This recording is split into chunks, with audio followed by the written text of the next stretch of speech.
The soccer match between humanoid robots in China, as well as the operational use of quadrupedal robots as mules and scouts in military units, signals a technological leap, the dawn of the age of cybernation, the production of autonomous, multifunctional automatons.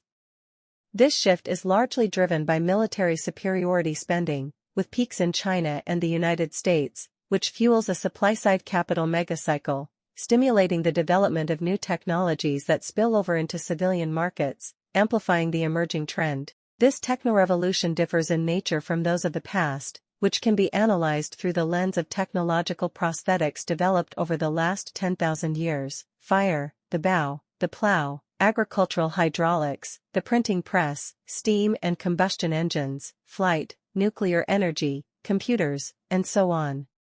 The distinguishing factor lies in the autonomy of the technological prosthesis, an autonomy that surpasses that of the servo mechanisms developed in recent decades.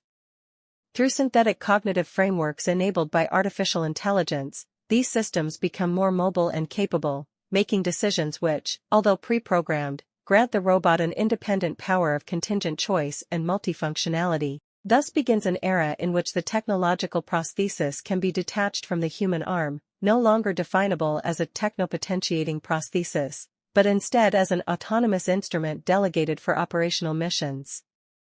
This future was already foreshadowed in films of the 1980s, where the dominant concern was the potential harm to human beings or their replacement by machines. Prudential reflections now revived by the sudden rise of AI, though still in its primitive stage. I reject excessive prudence, but for at least 25 years I've advocated for a cultural and moral approach that harmonizes technorevolutions with social benefit, avoiding both the floods and the droughts of technological progress. Futurization, Sperling, 2003.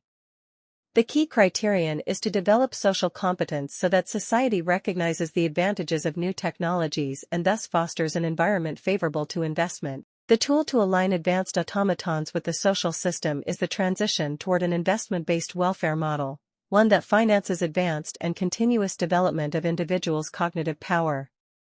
The likely time horizon for the widespread realization of this new age of cybernation across the globe is 15 to 20 years.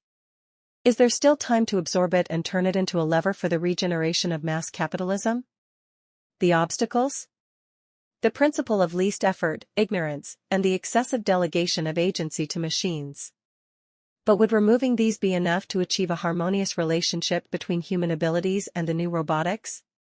The future scenarios opened up by this technological leap suggest an increasing frequency of further leaps, an enormous and as yet undefinable potential for disruptive innovation. For instance, biocybernation, bioautomatons, fully robotized factories, techno-enhancing prosthetics for human functions, such as mobility support exoskeletons for the elderly or disabled, or brain chips with quasi-telepathic abilities, and so on.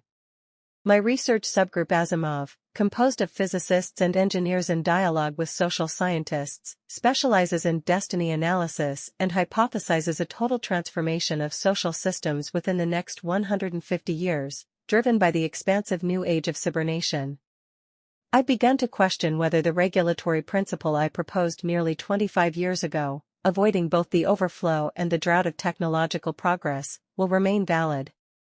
I now harbor doubts, given the likely inadequacy of regulatory capacity in the face of the rapid pace of discontinuous innovation. The consequences risk being either neo-Luddite, communities unable to access innovation, or socially selective, reinforcing inequality regardless. That is why we already need a new research agenda aimed at harmonizing the human and the post-human, the Anthropocene and the Robocene.